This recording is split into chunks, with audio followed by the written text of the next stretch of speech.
Madam Speaker, Mrs. Shantibai Hanumanji,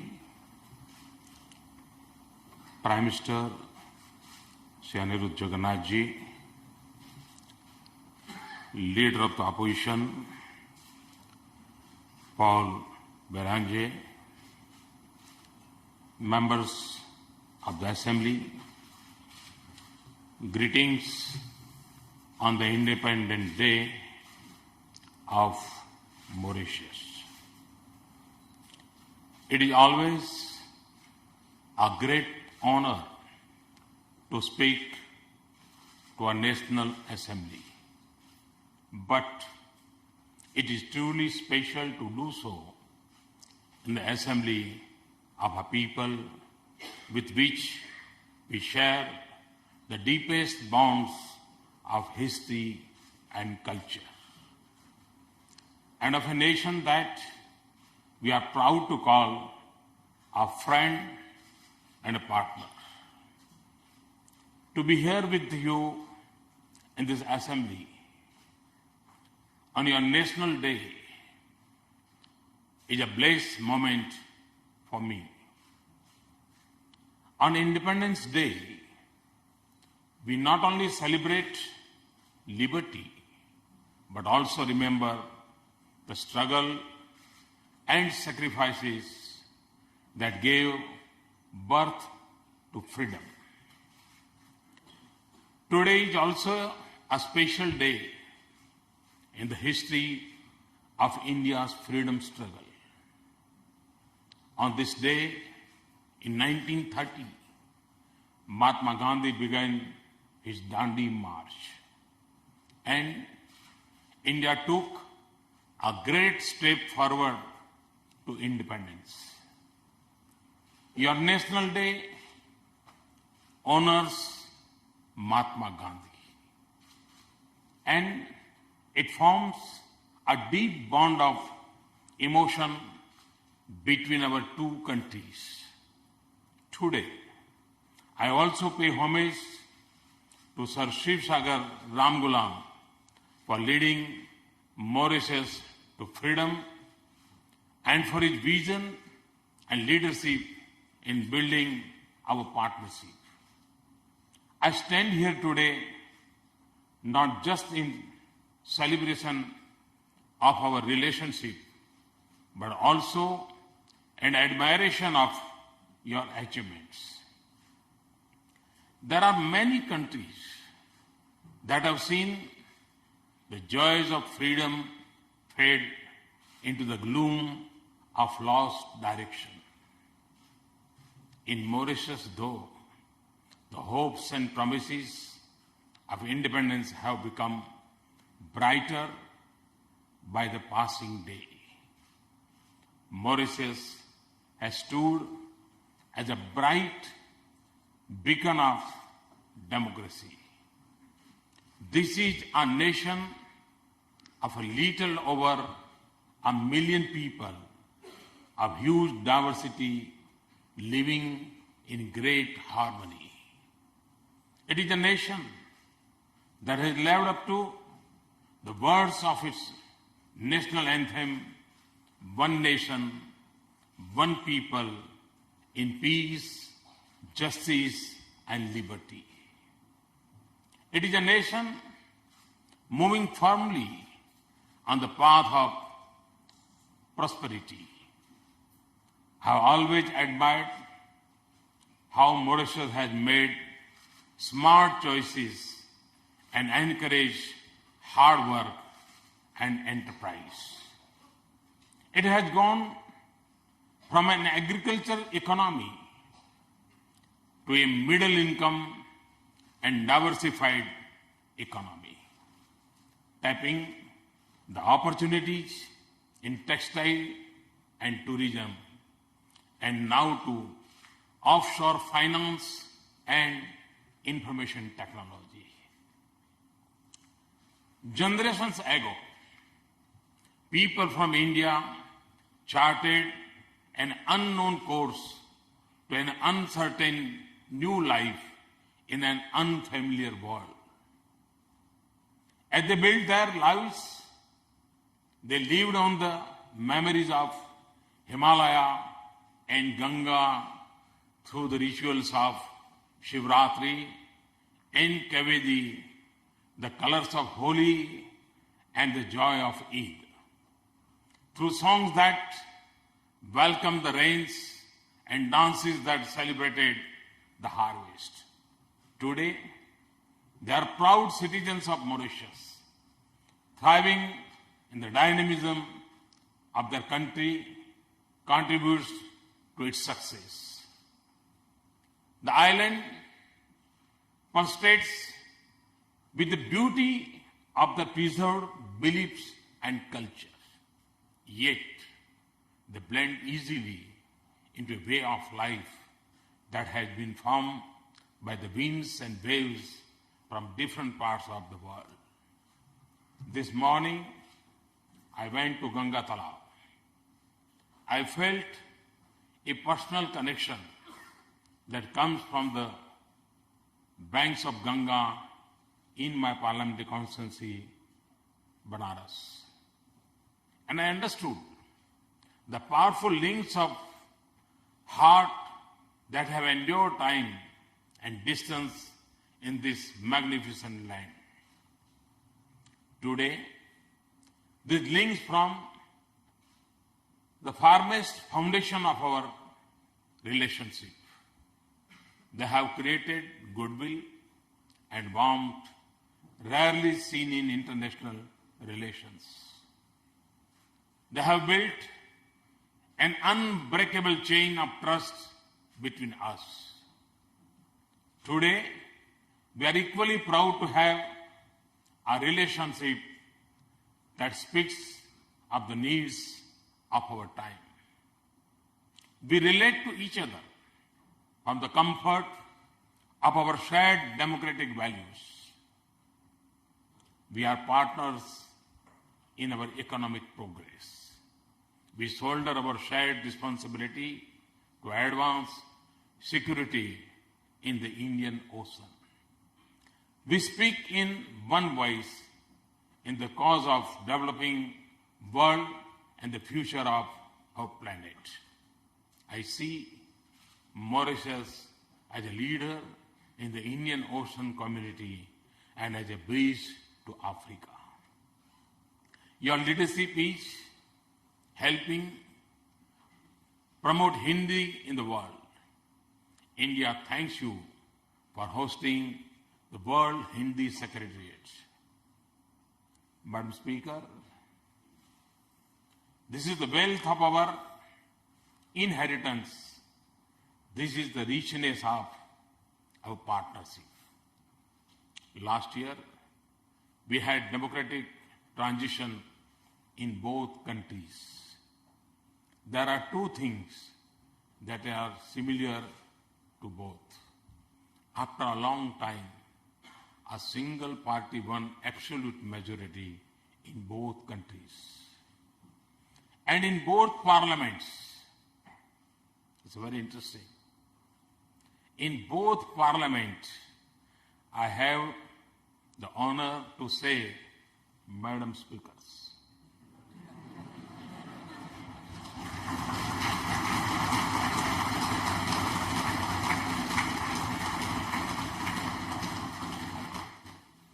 We know that democratic changes make no difference to the strength of our relationship. What we now have, though in both nations, is a stable platform to speed up economic development. Over the last 9 months, we in India have moved with a clear vision of inclusive development. We have acted with speed, resolve, innovation, and boldness to increase economic growth, reform for our economy, and transform the lives of our people and create opportunities for the most excluded youth the remotest farmer and the farthest villages. I am confident that under Prime Minister Jagannath, development in Mauritius will become more impressive. And I can assure you that, as always, we will be with you in support of your efforts and in joy for your success. Yesterday, I told Prime Minister Jagannath that we understand the importance of the offshore banking sector for your economy. We are conscious of its dependence on India.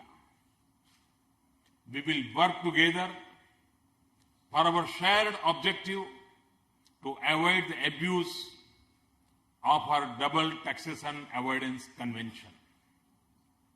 I thank you for your support, but I also assure you that we will do nothing to harm this vibrant sector of one of our closest strategic partners.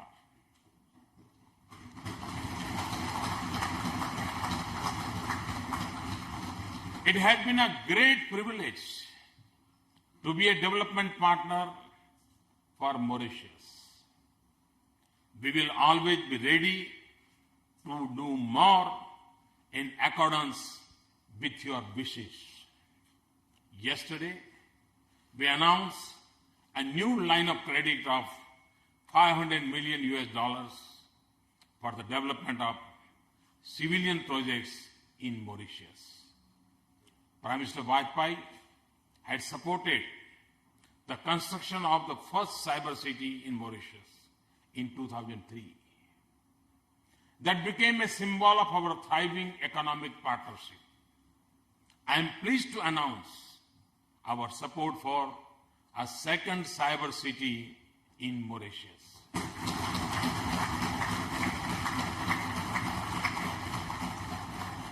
While we are on the subject of information technology, the e-health project in Mauritius is a laudable initiative, and we would be happy to support its development. We are honored to be Mauritius' partner for meeting its petroleum requirements. We are embarking on a new project to build the petroleum storage facility here. This will further strengthen the position of Mauritius as a regional economic hub. Mauritius has shown great vision in the development of its ocean economy, from fishing to tourism. India is also highly dependent on the seas.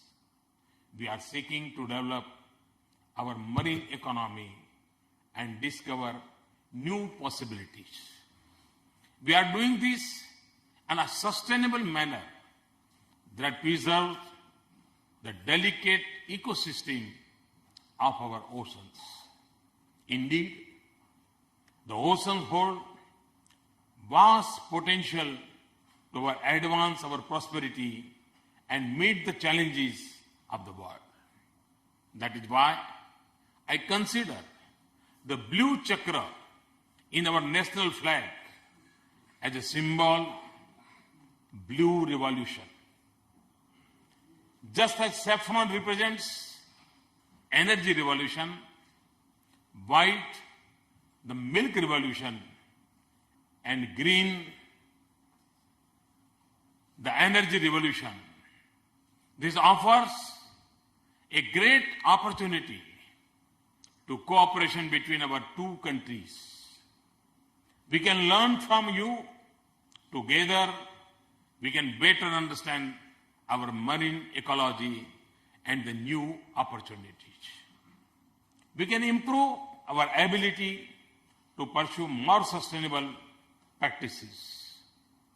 Our partnership must also cover the challenges of climate change. For India, it is a mission that we are pursuing on an entirely new scale and with a new sense of urgency. We have set an ambitious target of 100 gigawatts of solar energy and 60 gigawatts of wind energy by 2022. We will seek to dramatically increase our energy efficiency, which is the cleanest form of energy.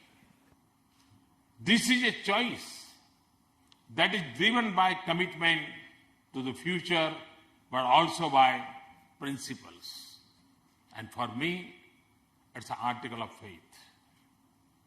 We are the inheritors of an ancient tradition and wisdom that elevated preservation of nature to a sacred duty, that worships earth as a mother and that treats reckless exploitation of nature as a crime. Mauritius has been a leading international voice on climate change, not just as an advocate for island states, but for the sake of our collective future. We look forward to working with you for a more resolute global action against climate change. We can pursue our dreams of a sustainable and prosperous future if we are confident about peace, security, and stability in our world. For India and Mauritius, our destinies are linked by the currents of the Indian Ocean. Our security partnership has been a strong pillar of our relationship, and it had stood the test of time. It is founded on unmatched mutual confidence and trust. It is rooted in the responsibility to each other that comes naturally from our friendship. It stems from our shared commitment to peace and prosperity in the Indian Ocean region, as Mauritius seeks to make island and water safer, as you seek secure your vast exclusive economic zone. We will always there for you. We will deepen our cooperation, and we will also do everything we can to strengthen your own capabilities. Later today, I'll have the honor to commission the Barracuda into the service of your National Coast Guard. Today, proudly flying the flag of Mauritius, she will sail as a symbol of our partnership. India is grateful for the faith you have placed in us.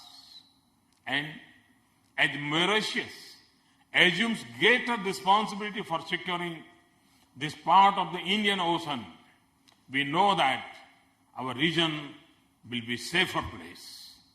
But we share a broader vision for lasting stability and prosperity in the region.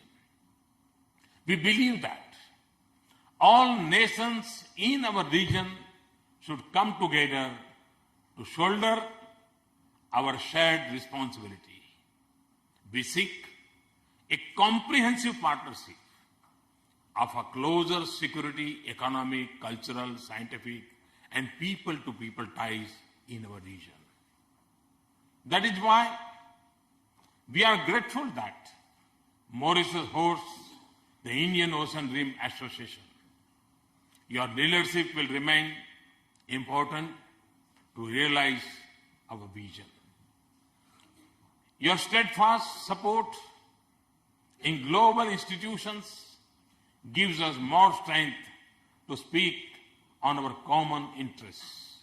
Now, as the United Nations reaches its 17th year at a time of great turmoil, we seek your support to reform this institution to make it more relevant to the need of our age. I want to thank Mauritius for the strong support for United Nations resolution declaring June 21st as the International Day of Yoga. This resolution was passed by a record co-sponsorship in a record time frame. This is a tribute to our shared heritage. I know you will celebrate it with fervor in Mauritius. Madam Speaker, in the life of a nation, as in the life of an individual, there is nothing more precious and satisfying than a true friend and a well-wisher.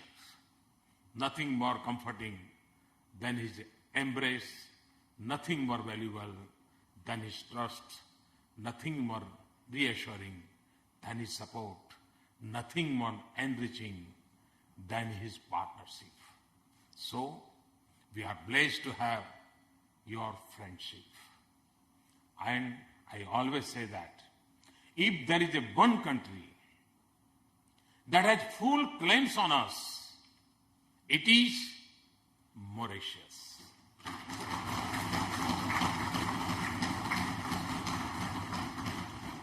It's a relationship of our hearts and sentiments. It will never be limited by boundaries.